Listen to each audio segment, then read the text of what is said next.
Okay, kids, we have our test Monday on this period of time, and specifically I told you it's going to be DBQ, and I'm giving you the heads up that it has to do specifically, out of all the things it could be in this period, with industrialization and labor. So think about that as you review the material. I wanted to do this video lecture just to make a few more points that I didn't get to in class on Thursday and Friday.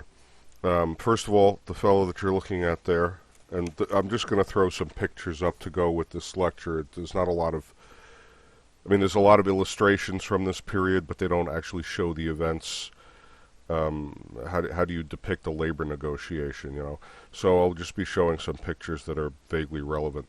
That fellow there is Terence Powderly, who, of course, is the head of the Knights of Labor, and immediately recognizable and distinctive by that fabulous mustache that he was famous for. Knights of Labor, we remember, important in the labor movement. And let me just, we've talked about it before, but I just want to point out a few kind of interesting aspects to think about with the Knights of Labor. They were different from the other labor organizations of the time I mentioned in class because they accepted women and blacks. So they were very progressive in that sense. Although, Powderly was smart enough to realize that you had a large working class of women and of newly freed blacks that were moving into the industrial cities, so it would have been kind of foolish to cut them out. Powderly himself was not a sort of aggressive unionist in the sense that he was not a big fan of violence, was not a big fan of strikes in his own way, but believed that the point of the Knights of Labor was to be an educational group. They got very hung up in their early years on all sorts of rituals. They behaved more like a lodge, a fraternity kind of a thing than like we would consider a union. And his dream was that you would have worker-owned businesses, so that the steel mill would be owned by the workers who worked there, and this sort of thing. Interesting ideas, but kind of a little bit pie in the sky. The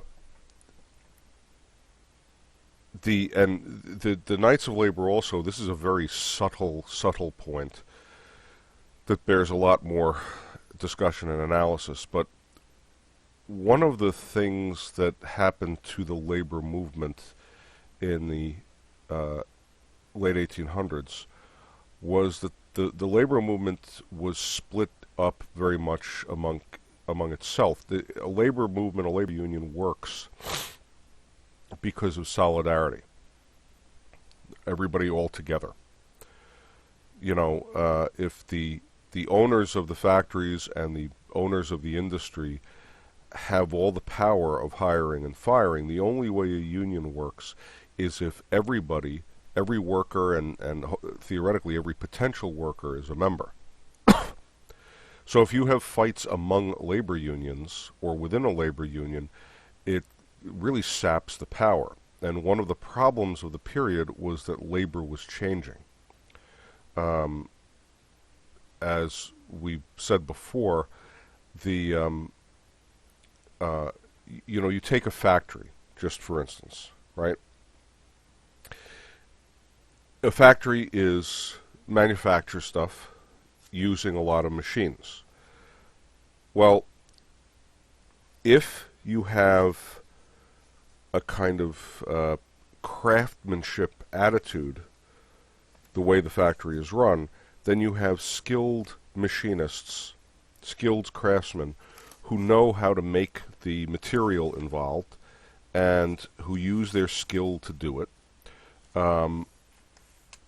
And they kind of have to know how to work the machines, how to repair the machines, how to make new parts, how to think it through. This is a talents and trained skills. If, on the other hand, you split up the job of making a particular product into little pieces, so that a worker really only has to know how to do a single thing, you've undercut the idea of craftsmen. I'm trying to think of an analogy that would work for you. Uh, if you think of it in terms of sports, if you have somebody playing baseball or softball, they can be a great ball player who knows how to hit and how to run, how to play first base, second base, third base, how to pitch, how to be an outfielder, how to be a catcher, how to hit the long ball for a home run, and how to bunt. And they're a skilled all-around player, right? Or you can have a person who knows how to run from home plate to first base. That's the only skill they know. And really, anybody can learn that skill. You don't have to be good at anything else. And then you got another person who knows how to catch a ball at first base. That's the only thing they know how to do. They can't pitch, they can't hit, but they know how to do that. With advances in industrialization, things were moving more toward the latter. So that instead of having folks in a factory who knew how to really make the entire product, who understand how all the machines work, who knew how to repair them all, who had some skill and craftsmanship to them, they had divided up the jobs industrial line fashion. Excuse me. So that somebody working in a factory knew exactly how to drill one hole in one part of that machine. That was all they knew how to do. Okay, so what does that got to do with labor? Well, that sets up a conflict between unskilled labor and skilled labor. If you're a guy who's a trained machinist, who's got apprenticed to somebody, who's learned how to work all of the stuff, who understands the process, who understands how the machine works and how to repair it and how to adapt it to do other things, you are threatened by a change in your factory which makes it possible for the owner to replace you with guys who with much less skill for much less pay. And so that sets up a conflict worker against worker. We had talked about the Homestead Strike. Part of what was going on in the Homestead Strike, it was a conflict between the steel workers and Carnegie Steel management.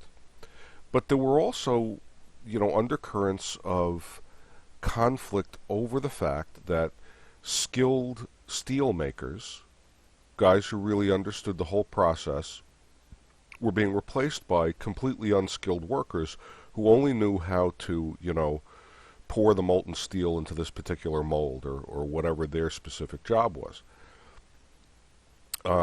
What's not talked about as often is, I just mentioned during the Homestead Strike, you had a lot of other stuff going on too. When Carnegie brought in the scabs, scabs are people who are not union, who are willing to work in a factory or other industrial site, and management is using them to break the power of the union. When they bring in the scabs, some of them are African American, some of them are black, and some of them are immigrants. And you had race riots within the Homestead Steel plant during the strike between the white and the non-white workers. So when labor is split up amongst itself that way, it makes it much more difficult for it to accomplish its goals. Okay, so just to remind you, on Thursday and Friday we talked about a number of the strikes. Note them and note the dates on them. The Great Railroad Strike is 1877. The Haymarket Strike and the Haymarket Riot is 1886. The Homestead Strike is 1892. The Pullman Strike, 1894. And I suppose I should mention here, or not mention as much as show you, out of the Pullman Strike, Eugene v. Debs, D-E-B-S. The Pullman Strike, as we talked about, was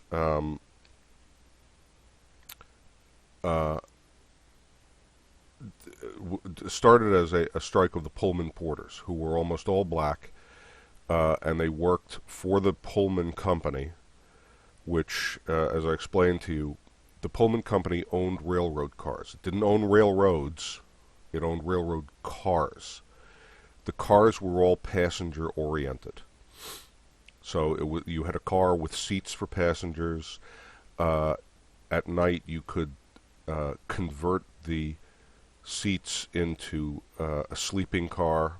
A trip from New York to Chicago in those days was at least an overnight trip, really probably a 2-day trip. So, you needed sleeper cars. They had dining cars, which were really actually very nice little elegant restaurants on wheels. They had an observation car, so you could go and on these long trips you could take a walk, and you had a sort of lounge living room kind of car to sit around in and smoke and talk and like that. And the Pullman Company owned these cars. They would then contract with the railroad to provide them, and the cars came fully staffed. So if the B&O Railroad leased a bunch of Pullman cars for its train, B&O Railroad just had to sell tickets. And then once the passengers showed up, because B&O was making its money on hauling freight, so, the passengers was like a second business. When the passengers showed up, they just took the ticket, and then it was the Pullman guys who really worried about keeping the passengers comfortable and happy and so on like that. So the Pullman business was a pretty big business. When the Pullman porters went on strike, the American Railway Union, which was the union that represented engineers and conductors and the guys who ran the train as a train, whether it was a freight train or a passenger train, whatever it was the guys who really made the train run. They were represented by the American Railway Union, Eugene Debs, and they went out. They had sympathy with the Pullman guys, and so they refused to work on a train that had a Pullman car on it. I talked about this whole thing on Friday, so I'm sure you have notes on it, but I just wanted to remind you when you see him there. Debs becomes an important figure in the labor movement, particularly in the 20th century. After the Pullman strike, which fails, by the way, as the Great Railroad Strike failed, as the Haymarket Riot really destroyed the Knights of Labor, as the Homestead Strike failed, the Pullman Strike also failed. And Debs was radicalized by that. It so disturbed him that he decided that, this was not just about changing the railroad owners' attitudes to the railroad business. He wanted to revolutionize American society, and he becomes the leading socialist in the United States. He runs for president several times, and becomes the big voice of socialism. New York City, we had for years really up until recently, a radio station, WEVD. They'll never ask you this on AP, but WEVD, which was a sort of radical left-wing station. They didn't preach hate or anything like that, but they were all about promoting a sort of socialist view of what America should be and what we could be, and etc. like that. And I mention it because WEVD was named for Eugene V. Debs. So he had a great deal of influence, but his influence is primarily in the 20th century, so watch the date on that. Okay. So this here is Samuel Gompers, which gets us to our next, the next sort of thing I want to talk about. We talked a little bit about some of the key strikes. Let's also talk about the unions that are involved. First of all, we talked about the Knights of Labor. Knights of Labor runs from 1860s, just after the Civil War, really, until 1890. It was not started by Terence Powderly, by the way. Powderly, it was started by some other people, but Powderly took it over, and he's the guy who's most identified with it. And as we mentioned, it's open to everybody, men and women, blacks and whites. I should point out, too, it was native-born Americans and immigrants were welcome. There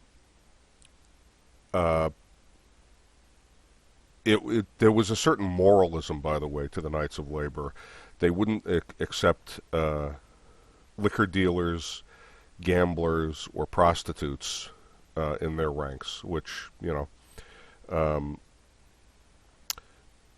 what's their big goal? We've talked about this in class. 8-hour day. 8-hour day, no cut in pay. That was the big phrase of the time. At a time when when a good deal was working 10 hours a day, and most people working 12 hours a day, 6 days a week. Knights of Labor, though, what happens to them?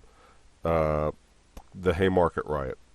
Even though the Knights of Labor tend to be rather mild, they are cast in the same mold as the anarchists, who were very violent, and so people get this view of them as being a dangerous group, and the Knights of Labor really dissolves.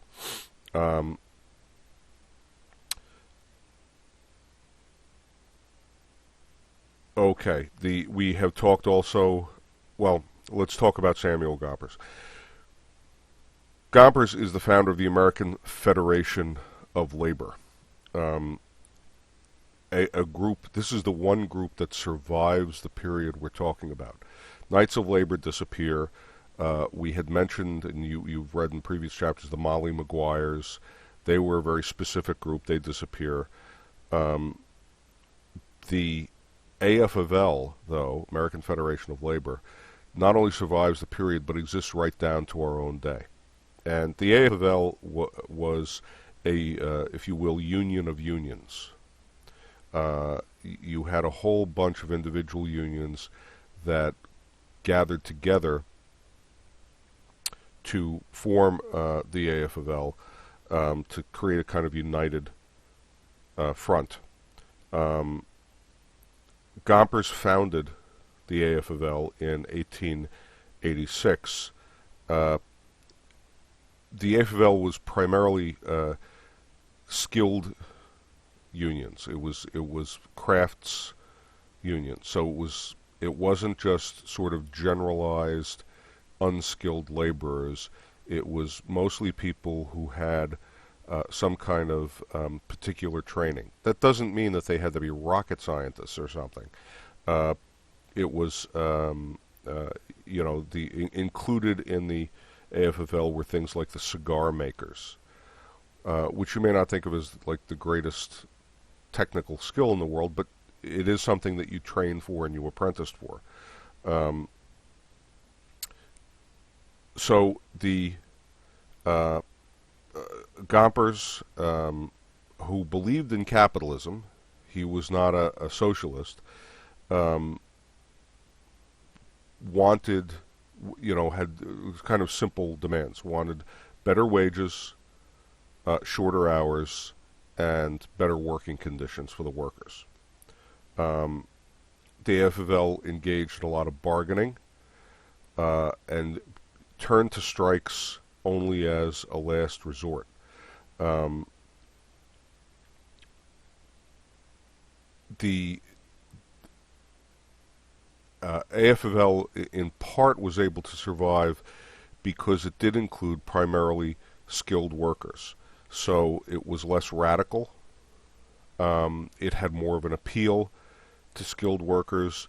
It tended to stay away from politics, and kept its demands instead of the Terence Powderly version of, well, let's remake the whole economic system. Gompers was said, well, let's keep the economic system we have, but we just want the workers to be paid more, to work fewer hours, and to have safer conditions at work. Gompers was also clever enough to realize that you needed a strong strike fund to make this work. Strike fund is a savings account, if you will, that a union has, so that when the workers go on strike, since they're not being paid by their employer, the union pays them. That way people aren't starving to death. They can still make the rent, and it allows the strike to go on longer. See, if when you go on strike as a laborer, you can only stay on strike as long as you're able to afford it. When you run out of your savings and your family's being threatened with being turned out into the street or something, you're going to go back to work to start making money again. If the union has a big savings fund that it can pay the workers something, maybe not as much as they are getting on the job, but something to keep them going, it allows the strike to last longer, which gives the union the power to bargain with the employer. It's a kind of death match between a labor union and management. Labor union's job is to make it more expensive for management to have a strike than not. So, if you've got a widget manufacturing company, every day that your factory is shut down, you're losing money. Every day that the factory is shut down, the workers are not being paid. So it's a question of who can survive not being paid longer. And if the union has a big strike fund, the hope is that the union's hope is that the manufacturer will say, well, I can't put up with this much longer. I'm losing too much money. Okay, I guess I'll pay them an extra $1 an hour or whatever it is they're asking for. The AFL was not nearly as progressive as the Knights of Labor in other ways, too. Although it didn't bar blacks from membership, it effectively barred them. It didn't say you couldn't be a member if you were black, but there was a fairly high union dues fee, which excluded poor blacks, and blacks were sort of discriminated against and discouraged from joining. Women were also basically kept out of the union. There were only a few of the member unions of the AFL that allowed women members. Gompers, if you will, his contribution, if you like, to the union movement is focusing on the idea of collective bargaining, right? Bargaining on behalf of all of the workers in a particular factory or industry for a contract that covered them all, keeping the workers together, therefore, in their demands, but on the other hand, giving management one voice to deal with. They didn't have to bargain with each individual worker. They could bargain with the union on behalf of everybody. And by using bargaining and the pressure that you could bring, negotiating demands, well, I'll tell you what, we'll give you, if we're looking for an extra $2 an hour and working, 8-hour days. But if you give us an extra $1 an hour and we'll work 10-hour days, and you can negotiate back and forth rather than just go right to the strike.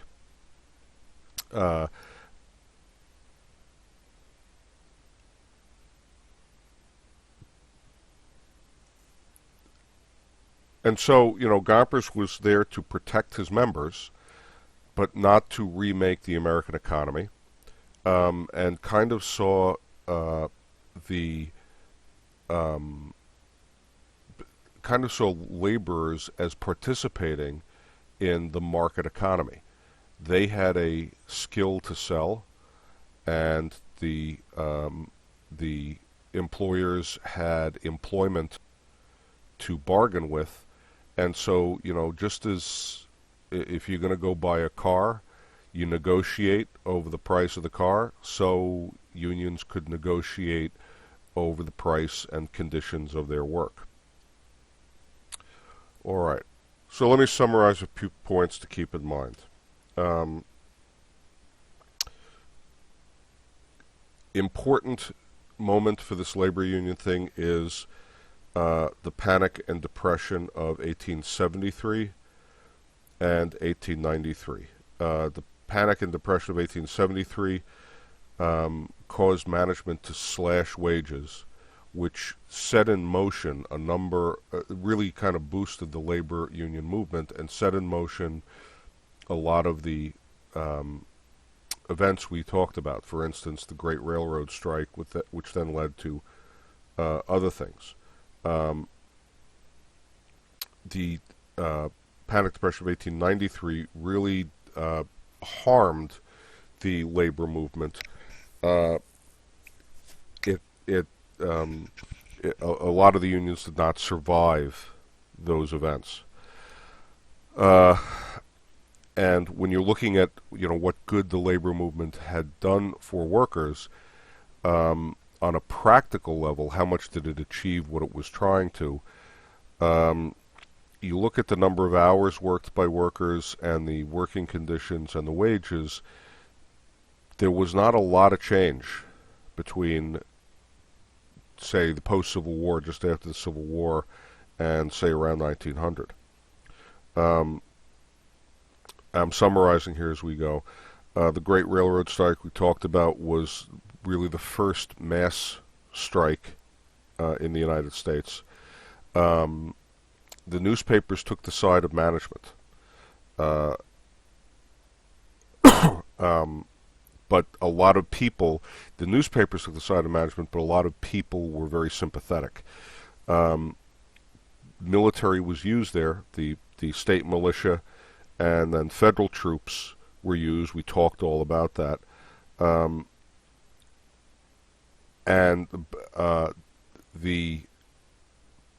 You start hearing accusations that, even in that strike, you start hearing accusations that socialists, anarchists, even communists, you already have communists in the world, were behind that Great Railroad Strike. And that begins to bring question to people's minds as to, well, maybe these unions are a bit too radical for us all.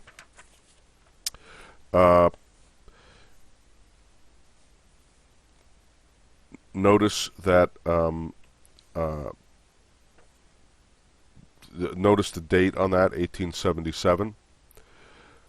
Pay attention to it.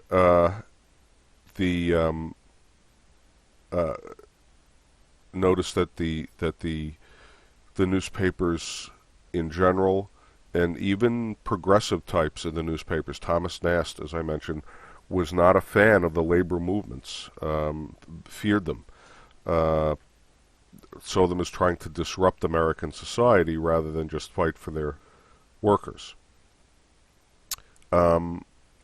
Notice too that change, as I talked about, in skilled versus unskilled workers, as the skilled jobs become divided into little pieces,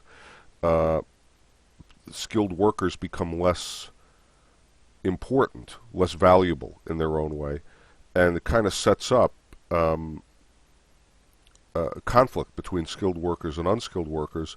Why? Because the management can replace skilled workers with unskilled workers, so they're feeling less secure. Your book mentions, I forget whether I mentioned it in class, but your book certainly mentions it, the existence of yellow dog contracts. yellow dog contracts, just to remind you, but like I said, it's in your book. When you worked for certain companies, you had to sign a clause in your contract that said you would not be a member of a union. This was management had begun already by, say, the 1880s to fear the power of unions, and so if you became a member of a union, you could be fired automatically for that. That's now illegal, by the way. In the 20th century, laws were put in to protect collective bargaining and so on. We'll get to that when we get to the 20th century. But the yellow dog contract was really an attempt to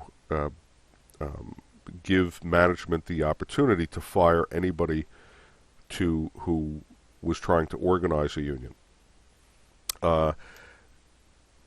If you were organizing a union in a particular factory and you got fired, you also had the blacklist. Blacklisting was when management would share lists of, troublemakers, so that if you got fired from one factory, you showed up, you tried to get your job as a machinist or whatever at another factory, they already knew who you were and they didn't give you the job, and you found yourself quickly unable to be employed. So, it sounds very idealistic to want to go out and help organize unions and better the world and all that, but you also have to eat. You also have to take care of your family. You also have to pay the rent. And if you are the average guy who's looking at a choice between, this sort of fight for truth and justice and never being able to work again, that can be very frightening to a guy. So blacklisting was another tactic that they used. And there were even spies that were sent into the factories posing as workers to try to find out, who was a troublemaker.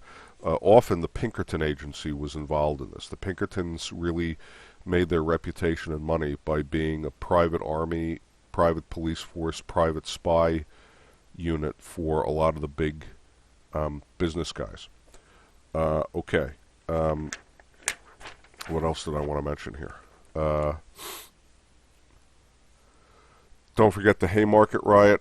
The Haymarket Riot, 1886, note the date, really scared the hell out of people, made them fear unions as potentially radical types, terrorist types, and really went a long way to destroying the Knights of Labor.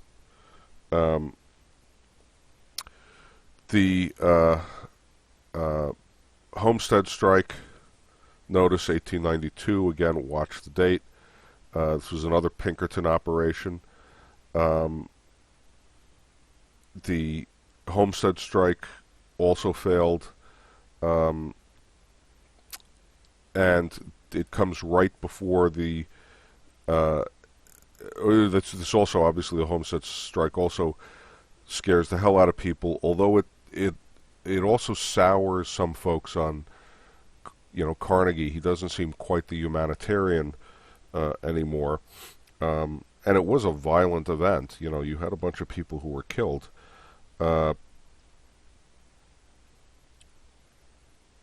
And the workers themselves there, as I mentioned to you before, were divided. And it's coming right before the Panic and Depression of 1893, which really harmed organized labor. And then the Pullman Strike of 1894, during which Debs arises as a leader. Debs is actually thrown into prison, and the Supreme Court, this is an important point to note, the Supreme Court upheld the right of the federal government to send Debs to prison, which is part of what radicalized Debs into thinking that all of American society really needed to be changed through socialism. The Pullman Strike was in part managed by court injunction. That is, the federal government got involved and went to court, and the court ordered the strikers back to work. That's a new idea that comes in there. Um, and as again I mentioned in class, what's the federal government's involvement here? The mails. This was a way to excuse me. This was a way to give the federal government a reason to get involved, because you were interfering with this the conduct of this federal agency. Um, I should point out to you that that decision by the Supreme Court against Debs and that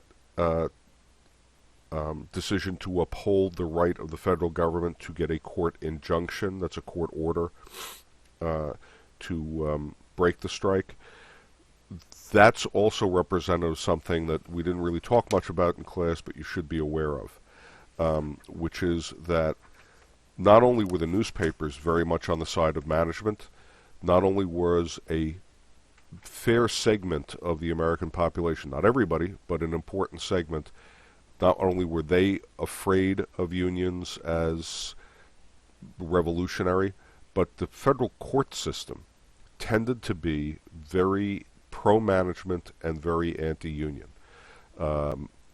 There was something about the unions that was seen as un-American. The United States was a capitalistic society, and so the market, the free market, should take care of such issues, and the idea of laborers organizing was seen as a threat and a problem. You can also note, though, that government was largely in the hands of upper middle class and the wealthy. You didn't have a lot of poor guys being elected to Congress. You didn't have a lot of ex-laborers and immigrants sitting on the federal bench as judges. So they were coming out of their own experience and viewpoint. Okay, and then finally, summarizing here, you have Gompers, founder of the AFL, stayed out of politics, stayed out of this idea of changing society the way the Knights of Labor wanted to, or Eugene Debs wanted to, accepted capitalism, but viewed labor unions as kind of players within the capitalistic system, and therefore was all about collective bargaining. The strike was a tool to be used, but a sort of tool of last resort. Was not sort of socially progressive in certain ways. He excluded women and African Americans from the AFL, but focused on better wages, shorter working hours, and better working conditions. And his union was the one that really survived this period, survived the Depression of 1893, and survived into the 20th century. I just note, I'm sure you're already aware, but the Depression of 1893, why is that going to hurt a union? Well, because if the economy takes a dive, people become desperate for work, and so they stop worrying about better wages. They just want wages at all. They stop worrying about long working hours. They just want to work at all. And the middle and upper classes become, if they have any sympathy at all for working people or for unionization, they lose it altogether. Okay, so there you go. Hopefully this will give you some sort of framework to think about. Make sure you go through all the notes. Make sure you know the material in the book thoroughly that has to do with industrialization, labor unions, their relationship. And remember, when you write the essay tomorrow, think about the documents, read the documents carefully, look at any information that's given you in context. So, if, look at who the author is and what the date of it is, and what, if it's coming out of a publication or if it's coming out of a speech or something they made, where that comes from. That can help you understand how to place the document. And finally, remember that the key to the good grade on the DBQ, not just for me, but for AP, is not only using as many of the documents as you're given as you can, but explaining context of these documents with outside information. You know, so if it's not going to be on tomorrow's test, but if they give you the Gettysburg Address, don't just tell them what the Gettysburg Address means. Explain to them that this comes from the Battle of Gettysburg and the part it played in the American Civil War, and what the hell Lincoln was talking about and who he was making reference to, and how this changed the view of what the war was about. You understand this is what you have to do. So bring that outside knowledge to the table. Okay.